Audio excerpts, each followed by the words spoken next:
I'm going to move on to our first speakers. We've got a double act. We've got Ella and we've got Pete. And Ella and Pete are here from the Truth Project, which is a project to listen to the victims of abuse. Ella is the point of contact for victims and survivors for the Truth Project for the Northwest, has extensive experience of working in the Home Office, and was seconded to the Independent Inquiry into Children's Sexual Abuse back in 2015. Pete is a victim and a survivor, and 20 years ago set up an organisation called the National Association of People Abused in Childhood, so that victims could have their voices heard, because previously there was no setting for them to speak up. So without further ado, if I can ask Ella to come over. So please keep your questions to the end, but keep them coming in through Slido. Thank you, Ella. Thank you. Hi, everybody. My name is Ella O'Brien. It's an honour to be here today. I'm not used to public speaking, so bear with me. You won't get me off the stage when I start, because it's something I'm very passionate about, but so are you. So it's an abhorrent subject. You all know that. I'm going to start with a video from our chair. Her name's Alexis J. She was a social worker, investigative social worker. Probably one of the proudest moments of my life is meeting her and working alongside her in a panel.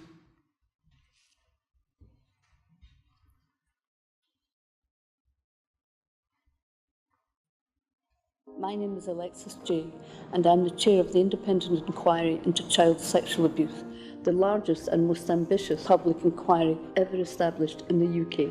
I'm supported by a panel of 3 experts, and it's our job to investigate where institutions have failed to protect children from sexual abuse and to make useful recommendations to stop such failures happening in the future. By institutions, we mean places like children's homes, hospitals, schools, and so on. We also mean where people in authority, like the police or teachers, have failed to act properly when abuse has been reported to them. The inquiry has statutory powers to compel any institution to provide us with information that we request. A core part of our work is called the Truth Project. It's a chance for victims and survivors of child sexual abuse to privately share their experience with us in a safe, secure, and confidential environment. What victims and survivors tell us will help us understand the scale of institutional failure in relation to child sexual abuse. It will help us understand where institutions went wrong. We will then be able to make useful recommendations to help make sure this doesn't keep happening. This inquiry is a once-in-a-lifetime opportunity to finally expose and understand how, as a society, we have failed to protect children from sexual abuse. We bear a responsibility to children who have already been failed, to children now and to children in the future, to get this right and make them safer. Okay, everybody, so that's just an insight into the work of the inquiry, but hopefully by the end of this short presentation, you'll know a lot more. The NSPCC in 2012-2013 published a report, and they attempted to monitorise this problem and suggested it probably amounts to about £38 billion annually. Okay, you know that because you're in these services serving the public, but it's useful we can never monitorise the cost to one person. According to some statistics from the Crime Survey for England and Wales, 1 in 14 adults have suffered sexual abuse as a child. We were launched in 2015 by the Home Secretary, Theresa May. We're led by Professor Alexis J, and she has 3 panel members. I'm joined on stage today with one of our Victim and Survivors Consultative panel members, Pete Saunders. They're a small panel of experts who are all survivors, who have either dedicated their life to their campaign and to help others. They assist the inquiry, shape our recommendations. They are not the panel and chair, okay? The decision makers are the chair, The chair has automatic overall decision-making powers, supported by the panel and supported by the Victim and Survivors Consultative panel. We're independent of government, which we fiercely guard. That is something that is so important to the survivors who are coming forward, that we are totally independent of government. We don't have the power to convict people of criminal offences or determine civil liability or award compensation. We have inquiry officers in Cardiff, Darlington, Exeter, Liverpool, London and Sheffield. So that's where our offices are. That's where the majority of people will come to share their experiences, or stakeholders will come to see our venues, etc. Okay, I hope I'm doing okay. Our terms of reference, what does that mean? So we're here to leave no stone unturned. We're looking at institutions. What's an institution?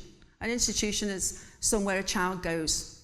Children go to school. So when we first set ourselves up, the scope of the inquiry, did it have to be in a children's home? No.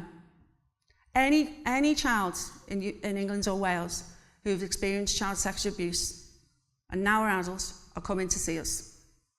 So that's what we're looking at. We're looking at where institutions failed to protect the children and the vulnerable adults that they were in charge of. We're going to publish a report. We've already published an interim report, and as I go through the slides, which you'll get afterwards, there's tons of reference material for you as experts to read more on. Okay, so we have 3 quadrants. So we've got public hearings, the Truth Project, and research. And I'm going to go through each one. Each time we look at an organisation, we're interested in 4 thematic strands. The culture. So we look at the attitudes, the behaviours and the values within that institution that prevents us from stopping child sex abuse. The structure. We'll look at the legislative, got the dog's teeth in, governance and organisational frameworks within and between institutions. We'll look at the finances. We'll look at how they're funded. What are the resource arrangements for the relevant institutions and services? We'll also look at the professional and political. We'll focus on the leadership. We'll look at the professional and practice issues for those working and volunteering in those organisations. So we're an investigative authority inquiry. Statutory powers. We don't ask, will you come and see us? We tell you to come and see us. Some figures. What have we been doing? So next slide. I'm not used to this. Public hearings. Okay. We've launched 13 investigations. We're going to hold 13 investigations. We've already completed the ones in bold, and we've just had the preliminary hearing with Nottingham councils. So what have we been doing? Well, we've completed more than 112 days of public hearings and preliminary hearings. By the end of March, we'll have done a further 65 days of preliminary and public hearings. We'll have seen 226 witnesses have given evidence to the inquiry, including our core participants. We've received 158,000 documents. We've received more than 1,781,000 total pages of evidence. That's what we do all day, probably all weekend. But there are people in the legal team, people at panel, and all of our core participants coming forward. Okay, so our next slide is research. So what are we doing? We haven't got time to do lots of research, but we are doing research, but we're also looking at what's already published. The research that's already published will be drawn together, and we'll carry on our own research projects as well. We use the research team support the inquiry to ask the right questions of the institutions we're investigating. Our ongoing research projects include, experiences and perceptions of safeguarding in the youth's secure estate. Online safety education is not on there. The Truth Project analysis, so everything we hear from our survivors, and the role of residential schools in safeguarding children with sexual abuse. So there are a couple of our research projects. And our next slide, we've got seminars. We also do seminars too on a range of subjects. So we're trying to get information from as many people and as many experts as we can on this subject. And on our next page, one of the rapid evidence assessments, which is research, is the impacts of child sex abuse. It was published in July 2017, and anybody working on the front line I'd encourage you, if you've got the time to read one report, that's the one that I would look at. And what it's about is that I'm going to move into the Truth Project now. So the Truth Project is the vehicle in which survivors come to share. They register an interest to share. You can do that online. You can phone our inquiry line. You can write to us. And then, if you wish to, you can participate in what we call a Truth Project, in the Truth Project. Now, the Truth Project is not so people have to revisit their abuse and recount it. It's not a criminal. It's not going to lead to a criminal investigation. It's not a criminal proceeding. Sorry, it might lead to a criminal investigation, but it's not a criminal proceeding. What the Truth Project is there to do is look at the impacts, whether they on people's physical health, their emotional well-being, their externalising behaviours. So it could be substance misuse, could be risky, inappropriate behaviour, could be offending, it could be workaholics, gymaholics, it could be none of the above. But there are externalising behaviours that people may see in life or actually be going through each day. They're in how it's impacted their interpersonal relationships, how it's impacted their socio-economic. So did they get a lower educational attainment? Maybe. Concentration? Did they face higher unemployment? Maybe. Maybe not, because we see CEOs, this impacts everybody. Homelessness?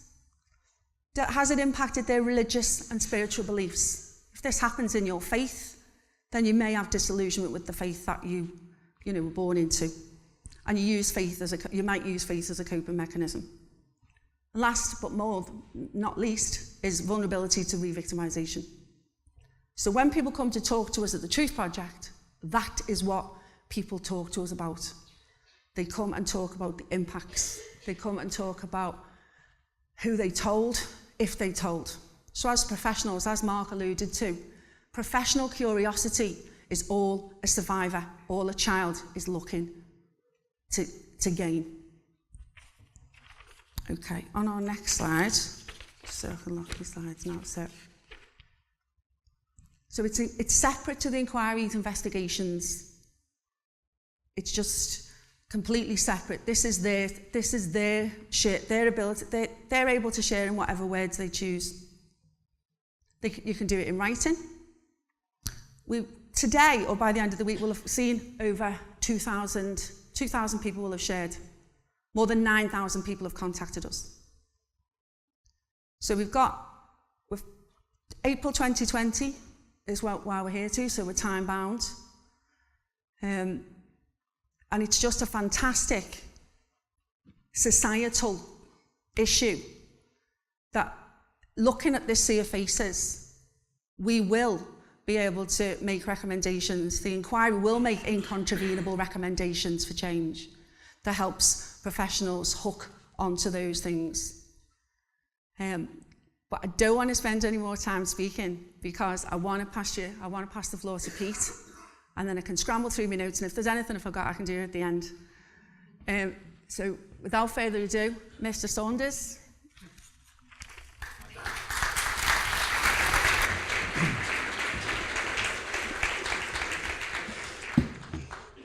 A few weeks ago, one of my 6-year-old grandchildren said to me, "Grandad, why have you got crosses on your face?" And his 7-year-old brother said, "Because he's old." Out of the mouths of children, eh? I want to tell you a true story, which is both disturbing and real, but I think it says more than just what it says on the surface. Some years ago, many years ago, a police officer is called to a crime scene. The crime scene is a piece of rough ground, and as he approaches the crime scene consists of a naked, brutalized, murdered child. And as the police officer draws close, he is overcome with grief at this phenomenally distressing scene and instinctively removes his overcoat to cover the naked body in front of him. Now, those of you who, like me, are sad enough to watch things like Criminal Minds or CSI will know that a police officer probably shouldn't do that, and these days probably wouldn't do that, because to cover the body would be to contaminate a crime scene. And of course, contamination is extremely important. It disappears very quickly, and the prospects of catching the perpetrator evaporate as evidence is in any way compromised. But for me, that story is symbolic, if that's the right word, I'm not very good at words, symbolic of how we all in society view the dreadful things that some people do to our children. And whenever I'm privileged to be asked to come and speak at events such as this, doesn't happen very often, but it's wonderful when it happens, I'm always very aware that from my 23 years of working in this world, that I won't be the only person in this room today who has suffered childhood abuse. I haven't got a lot of money, but what money I've got, I would put on that being the case. And so message number one is, it's a long day. Ella and I are going to escape quite soon. We've got places to go to after here, back to work, Blackpool for Ella, back to London for me. But it's a long day, and it would be irresponsible of me not to say, as the founder of NAPAC that supports survivors, take good care of yourselves. And, you know, if you're doctors, social workers, police, etc., you should know to do that. But often we don't always look after ourselves. And this is a subject that is phenomenally difficult to talk about, to tackle. And I think the title of this, it's not hidden, you're just not looking, I think is so appropriate. And I don't know whether any of you saw the drama a few nights ago on, I think it was on BBC, called Doing Money. And it was a very, very powerful drama documentary. I think it was on the BBC just a few nights ago, where those very words were spoken by the key character, who was a young woman who had been exploited, trafficked, enslaved, forced to endure the most dreadful, dreadful things imaginable. And her words were very, very similar to these words, that it's there, we just have to look. Like Ella mentioned, she can speak for England. I can also talk for England. And I would, at this point, often talk about what happened to me as a child, but we don't have time to go into that today. Suffice to say that I was abused throughout my childhood, starting at age 7-ish. I can't be precise. Memory plays tricks on you, doesn't it? But it was about 7 when a family member abused me. And then, and again, this is tragically and sadly not unusual, that I went on to be abused by others. Again, this is a pattern that is recognised, and certainly something at NAPAC we hear of a lot, that there are often multiple perpetrators, and it seems that people who want to hurt children have I hate to say a gift, that's not the right word, but they have something that enables them to spot the more vulnerable children. And of course, a child who has already been abused is already a very vulnerable child. And of course, all children are vulnerable. as adults, we remain often very vulnerable in all sorts of ways. Whoever we are, we go through these times of vulnerability. So, 23 years ago, at the age of nearly 40, hard to believe I'm in my 60s, but I am, at nearly 40 years of age, for the first time, I spoke about what happened to me.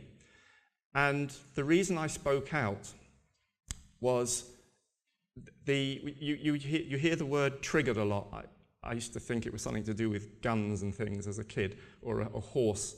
But it is quite an important word, because a lot of people now are being triggered. Memories are coming back, because this is an issue now that is out of the bag, if that's the right expression. It is something now that the cat is out of the bag about the prevalence. And Mark mentioned in his introduction about death and about how people feel able to come forward sometimes following a death.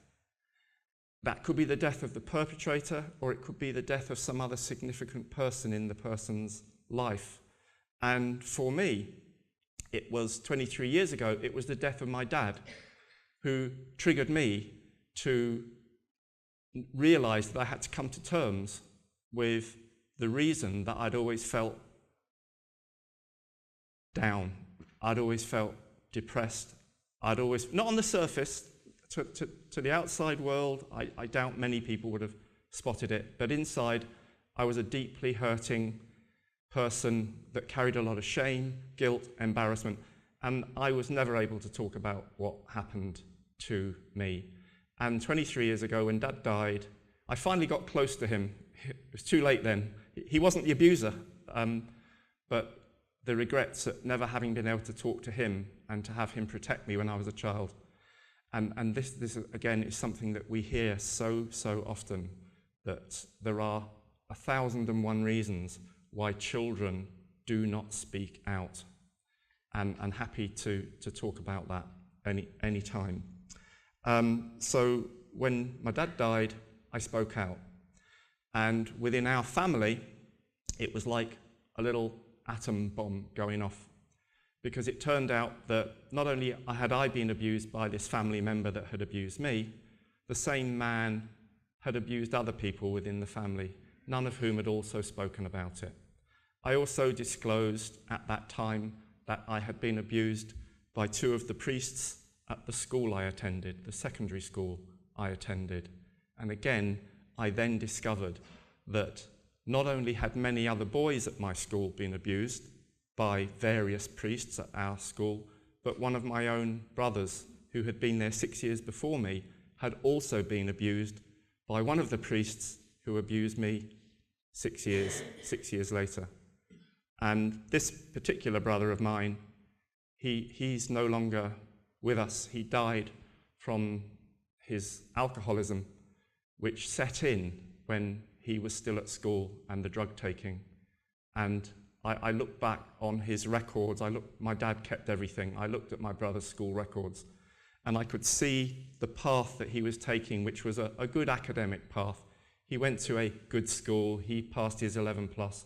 He went to a good grammar school and was predicted to go to university.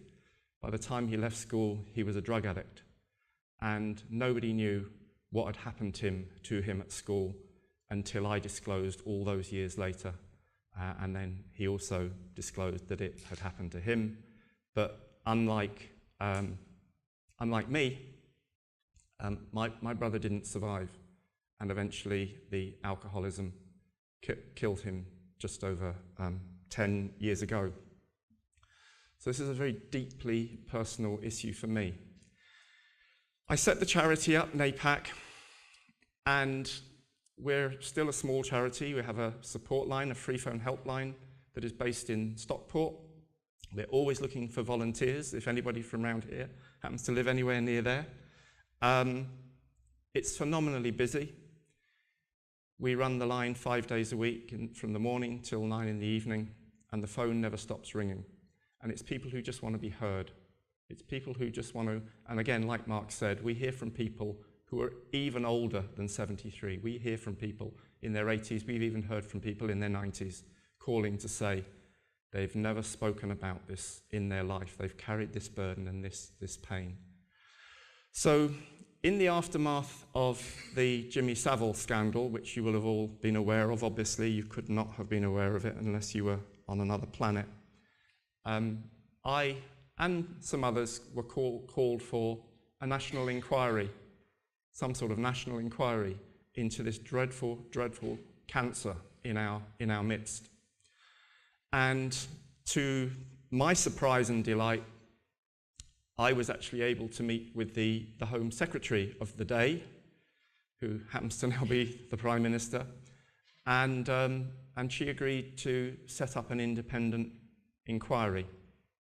And that is what happened.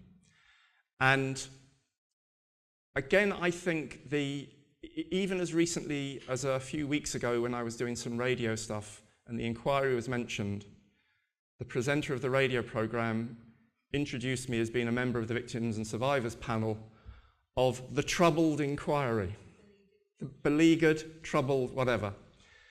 And I thought, yeah, this is, again, this goes back to the policeman covering up the naked body of the child. Society really doesn't want to look at this. This is, this is the reason that abuse exists, persists, is silence. It's because it is something that is so deeply personal, deeply hurtful, embarrassing, shameful, and all the other things, all the other stuff I used to carry around with me, all, I don't know if the words mitigate, that might be the wrong word, but it all ensures that victim survivors don't speak. We keep quiet about these things. So it was like manna from heaven when Theresa May announced the independent inquiry. And I, along with many other survivors, threw our weight behind the inquiry. And I don't know how long I've got left. Keep going. I don't think,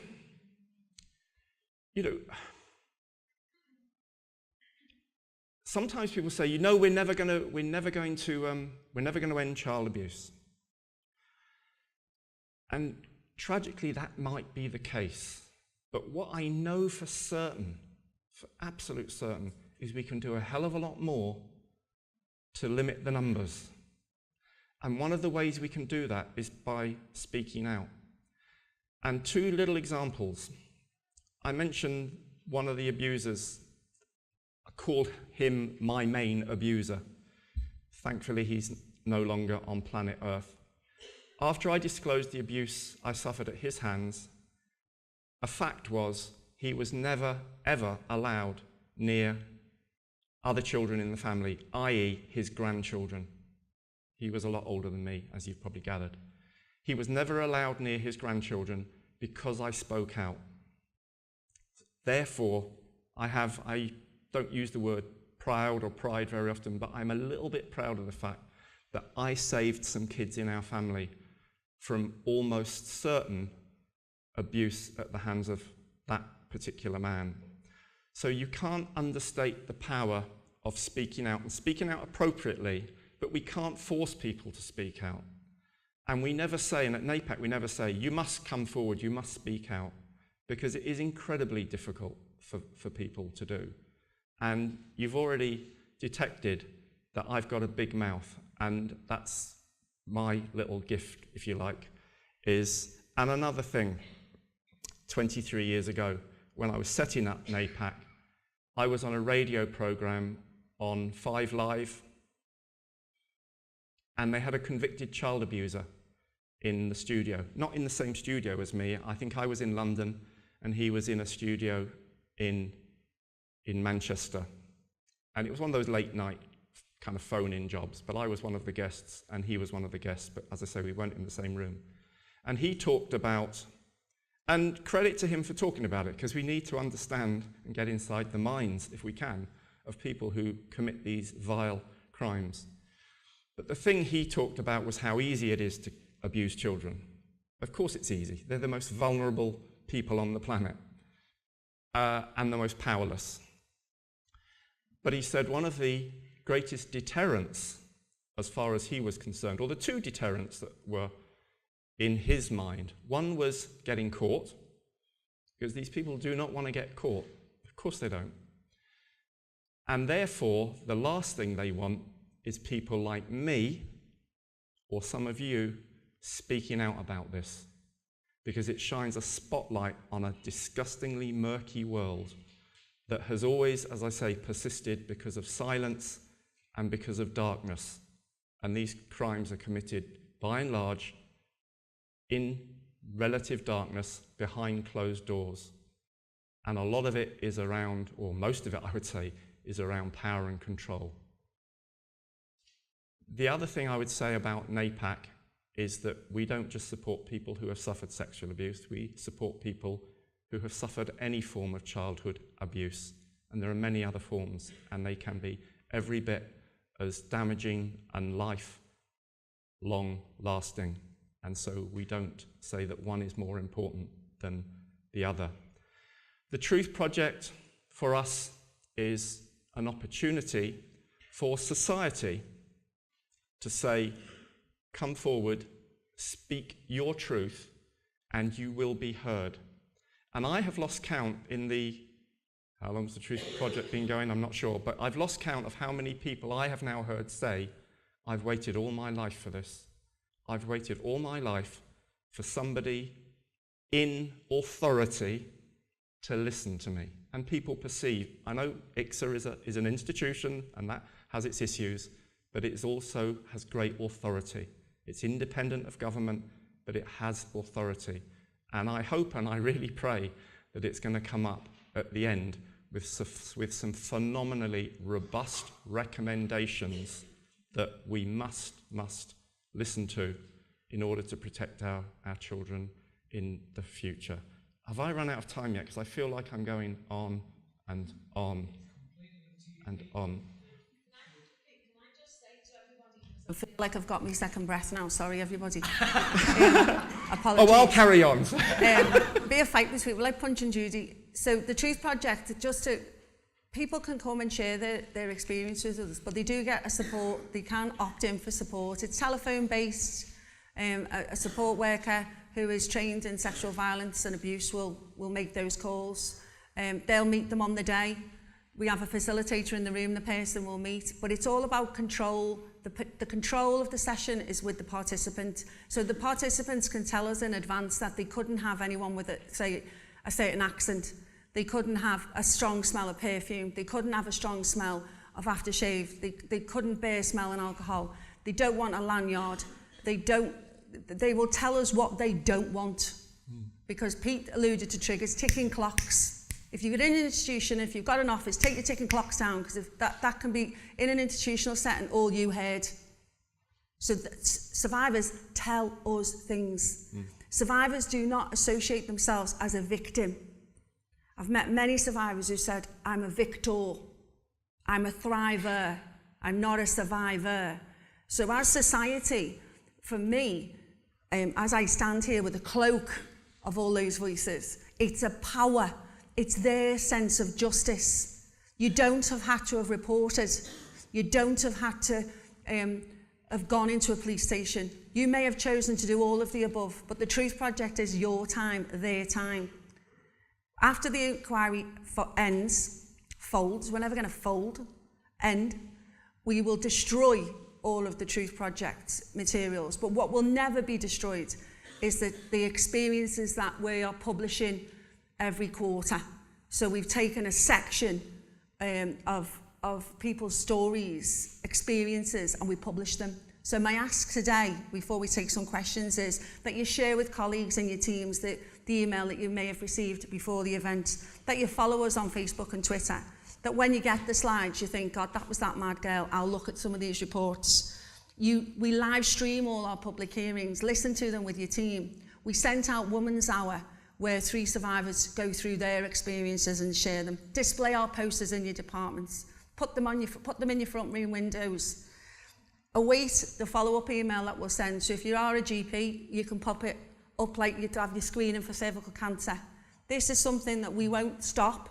But we do need to understand why people want sex with children. We do need to understand it. So in the past, the inquiry has been beleaguered. We've never been beleaguered. The people who are running this inquiry and our SMT and our panel and chair and the VSCP, no one, they'll leave no stone unturned. You as professionals, if you leave today with more sense of social justice than you arrived with because you all have got it in buckets, that's all we ask of you today. Don't fear the subject. You don't have to say, were you abused? You can ask someone, what happened? Every survivor I've met has said, if a professional had have asked me, I'd have told. That's a gift that you will all own. That's the message for us today. But please ask some questions, because otherwise we'll never get out of here, will we? And you'll never get onto your next subject, and you'll never pee, and you'll never have a coffee. You're on a roll now. Yeah, sorry, I told you this had happened. I've never spoken to a microphone before. Before questions, though, just so that I've earned my cross today, because I've done my Truth Project plug. Before you leave today, please pick up a little credit card contact details for NAPAC, because not everybody, and if you are a GP, a doctor, or you work with people, you will come into contact with survivors all the time, whether you know it or not. But have that contact detail handy. And I also have to give a plug to our training. I don't do it, I'm no good at stuff like that, but we have clever people that come out and talk about how to work with, or the best ways, tried and tested, of working with adult survivors of childhood abuse.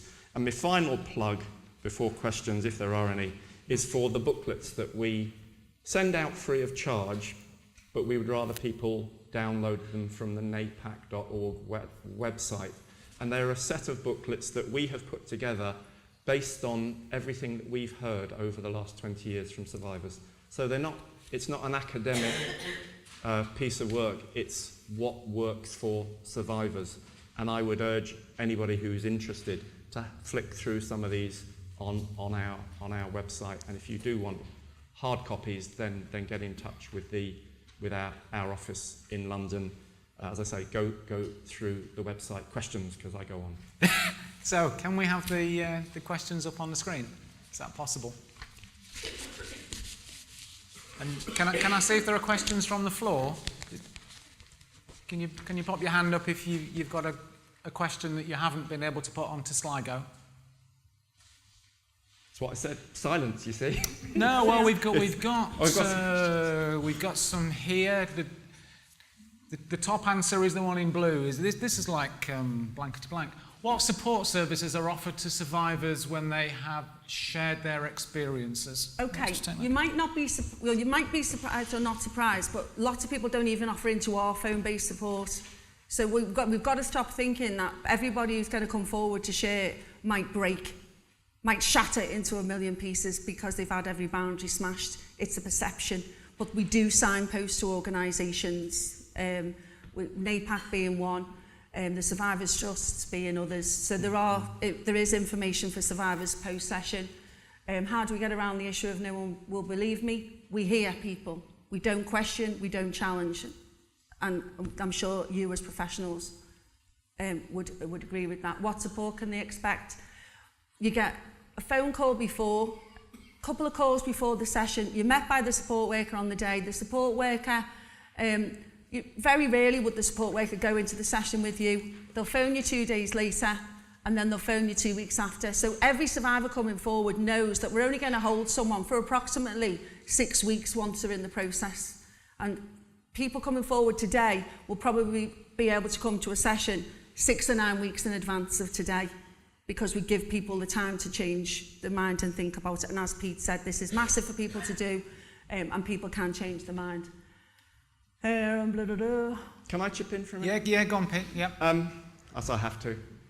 Yeah. The answer to the services for adult survivors particularly, my answer is they are woefully inadequate and few and far between, etc. And Ella is right, not everybody who comes forward is going to want more.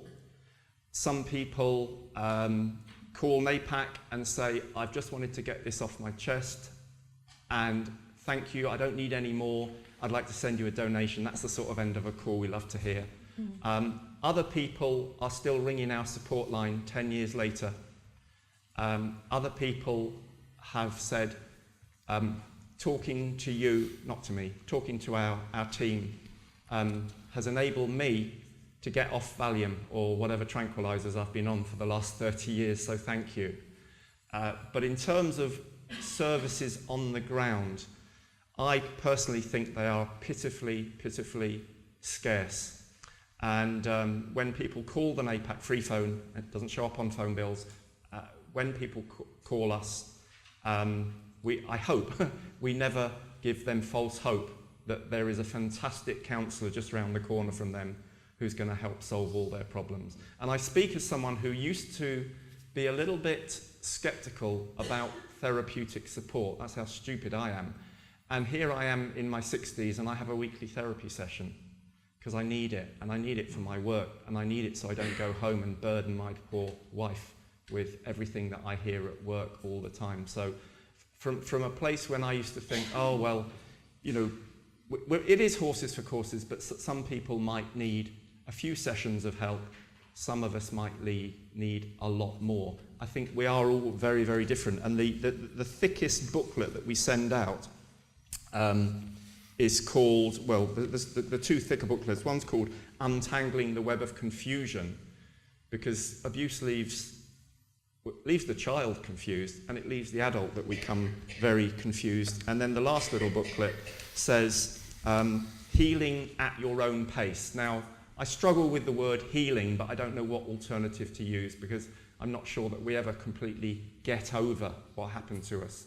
But I think that with the right kind of support, and that might simply be someone who listens. It doesn't have to be someone with a string of qualifications after their name. It can simply be someone who's willing to listen and to hear what is being said, and maybe just a loving nod and a loving acknowledgement might be all that is needed. And I spoke about love once at a conference some years ago. This was on the South Coast. This was in Brighton, funnily enough. And I talked about the power of love and the importance of love. And a very distressed elderly woman came up to me after the conference, and she was absolutely lovely. She came and kind of put her arms around me, and she said, I loved what you said, Pete, but can I just tell you that my dad used to tell me he loved me every time he raped me. And it really made me think. Anyway. So follow us on Twitter, follow NAPAC on Twitter. Pete's a campaigner. We're a statutory inquiry, but your calls today is a call for action, isn't it? Which I'm with you in spirit, but today I'm here to represent the work of the statutory inquiry. So please follow us, find out some more about us. If you want more information, there's a sheet at the back you can fill in. I can send you regular updates as and when they come out. I love this question. You watched the drama with Anna. Did you see it, Ella? I didn't, but other people have mentioned it. But because we're a statutory inquiry, we don't follow certain things and publicise that, but we would publicise anything that we've been in. Yes. So all of our hearings are live streamed. Do you get me? But I'm sure NAPAC might want to direct. But would you, Pete? But I think it's a really good question, because there have been changes in legislation, and we now have very good support for people who have suffered this kind of dreadful, dreadful treatment.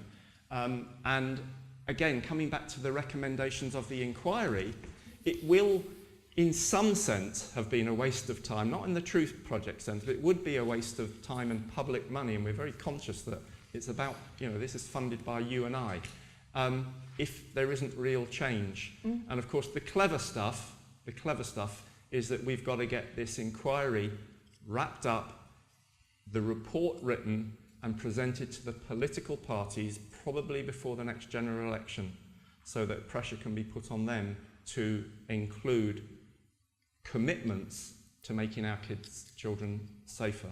So there's a clever side to what's going on, as well as the emotional kind of come forward and tell us. And as I say, the vast majority of people that have contacted NAPAC about the inquiry, it's been positive.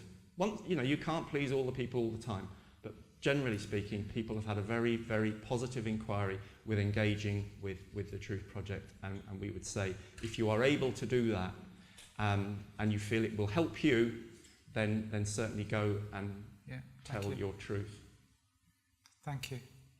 Thank you, Pete. So thank you for listening and for the amazing work that I'm sure you all do. Thank you. Thank you.